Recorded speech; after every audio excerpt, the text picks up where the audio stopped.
Nesse caso, você está com solutions, você está com produto. Solutions tem um certo sucesso para entregar para o cliente e produto também. Especificamente em produto, como é que você mede esse sucesso, cara? Boa. Então, olha só, só complementando, antes de responder, solutions, o fácil de medir em solution é que normalmente você cria a solução para um cliente. Então, você monitora aquele cliente e fica acompanhando ele. É mais geralmente para fechar a conta, né? Exatamente. Se o cliente vendeu para o cliente, sucesso. Perfeito. Né? Agora, produto. Produto tem uma máxima, cara, que a gente vê no mercado e vai parecer óbvio, tá? Mas eu provoco muito os times, assim, nos últimos anos. Eu trago essa provocação muito para ver se a gente faz as perguntas certas sobre o sucesso, tá? Então, sei lá, sou uma empresa que vende carros, né, no mercado brasileiro e falo que vendi 50 milhões de carros. Né? Pô, é legal. E aí eu vejo um gráfico, 50 milhões, 51, 57, 53, 52. Porra, que legal, né, cara? 50 milhões de carros, né? Uhum. Isso é sucesso? Depende de quantos foram vendidos no mercado, né? Se eu estou em 50, 51 e o mercado está 100, 120, 200 e eu estou em 50... Óbvio. Por isso que eu te falei. Não estou feliz. Eu comecei respondendo pelo óbvio. Então, assim, mais do que o que eu vendo, o volume que eu vendo, a quantidade de usuários que eu tenho, quantidade de... Seja lá qual for a métrica de sucesso que você vai medir na base, ela quer dizer o quê dentro de um todo, né? E aí vem um segundo ponto que eu gosto de provocar bastante, né? E o valor que eu entrego? Beleza, eu vendi 50 mil carros. De um mercado de 80. Mandando bem, né? Muito bom. Tá. E o valor? Ele quebra, ele dá manutenção, as pessoas se acidentam, é seguro.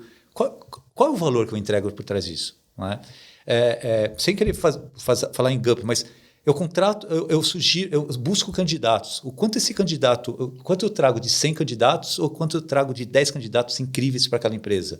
E eles são os melhores e eles não saem da empresa porque eles têm um fit cultural incrível, sabe? O sucesso da contratação é o tempo que a pessoa... É o Employee Lifetime Value, né? ELTV, né? Que é assim... Não é a pessoa... Nossa, fechei uma vaga que estava aberta há um tempão. Fechei uma vaga com uma pessoa que vai ficar. Exato. Então, você faz numa aplicação de bem-estar, tá? Seja ela qual for. Nós temos vários no mercado. É o meu mal de pessoas que estão indo lá na academia, que é uma métrica, ela é importante, ou são as pessoas que estão menos doentes, mais saudáveis, perdendo peso, comendo melhor, com a mente melhor, sabe? Então, eu tenho tensionado muito essa questão da essência do valor real, sabe? Então, por exemplo, quando eu falo assim, como medir uma métrica de sucesso, quando eu olho métricas de sucesso, métricas de engajamento, eu tenho dúvidas se essa métrica aqui está me norteando para sucesso, sabe? Ou ela é uma métrica, um KPI importante, mas o meu sucesso como valor, ele está encapsulado em algumas outras coisas de valor que eu entrego para uma dor que em algum momento eu estudei e avaliei e por isso eu investi, sabe? Que às vezes é difícil de medir, né? Beleza. Esse tipo de coisa. Por exemplo, quando eu estava no RD Station, a gente conseguia medir lá o uso do produto, mas a gente já tinha lá dentro o sucesso do marketing digital do cliente que estava usando. Né? Então, assim, se ele está gerando cada vez mais leads mês a mês, eu estou entregando sucesso. Não é uma questão de quantas landing pages ele criou, mas é uma questão de que nesse mês ele gerou 30 leads, mês que vem 40, no outro mês 80, no outro mês 200. Alguém pode até argumentar que esse sucesso é apesar do produto. Fala, não, esse sucesso não tem nada a ver com vocês. A pessoa fez isso porque ela é muito boa de marketing digital. Mas eu, pelo menos, estou vendo um crescimento. Agora, eu lembro que na época eu conversava muito com um amigo meu que estava na Conta Azul. Ele falou, cara, eu não tenho essa métrica de sucesso. Eu não consigo saber, sei lá, o quanto de tempo eu economizei do contador. Né? E tem muito produto que não tem. Né? Mas pega esse exemplo. Esse exemplo é bom. Leads. Né? Nas minhas aventuras, em algum momento, eu fui gerador de leads também.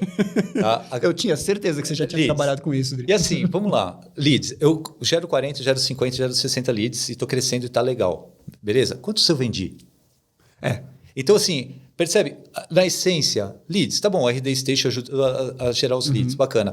Eles jogaram tudo isso, os leads, dentro do Salesforce. Pega o funil lá dos leads. Às vezes não voltava a informação de venda. Às vezes tinha integração, a gente conseguia saber quantos daqueles leads viraram clientes. Aí a gente sabia. Isso. Mas a maioria dos clientes não marcava. Mas no fim, o que eu estou querendo trazer é um pouco essa essência do valor entregue, sabe? Para não ficar em métricas de sucesso, de engajamento, que por vezes a gente olha e fala assim, que legal, está crescendo. Olha que tá bom, está bem melhor.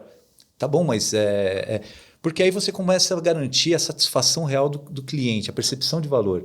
E quando você entende essa percepção de valor, se você maximiza isso no próprio produto e evidencia isso o tempo inteiro, você se torna cada vez mais muito presente, estratégico. E quase, não vou dizer que é quase um lock-in, mas você mantém uma frequência de entrega de valor consciente ali na cabeça do cliente, entende?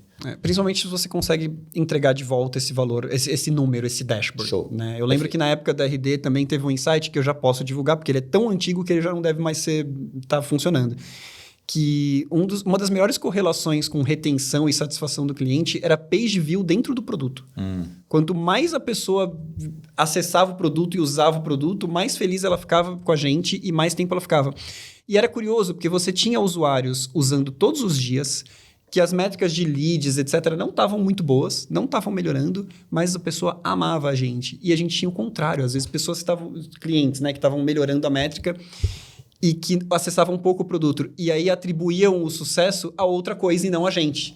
E esse cliente dava churn, às vezes, né? Ele era mais propenso a dar churn, porque assim, cara, eu até estou melhorando meus resultados de leads, mas eu quase nunca uso esse negócio, não são vocês que estão ajudando.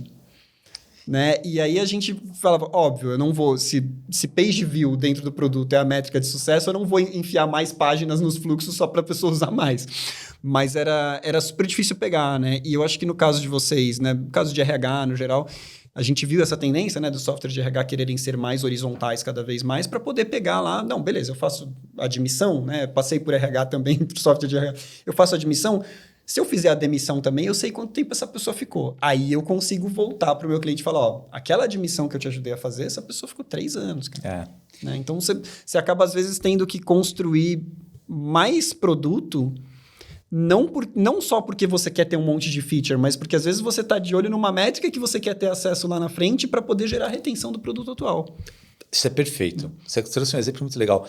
Porque, assim, se eu tenho esse ciclo desse colaborador dentro da empresa até o momento de saída, e eu tenho, por exemplo, os motivos de saída, isso pode me enriquecer novamente a entrada. Admissão. Exatamente. Isso é incrível. Isso é incrível.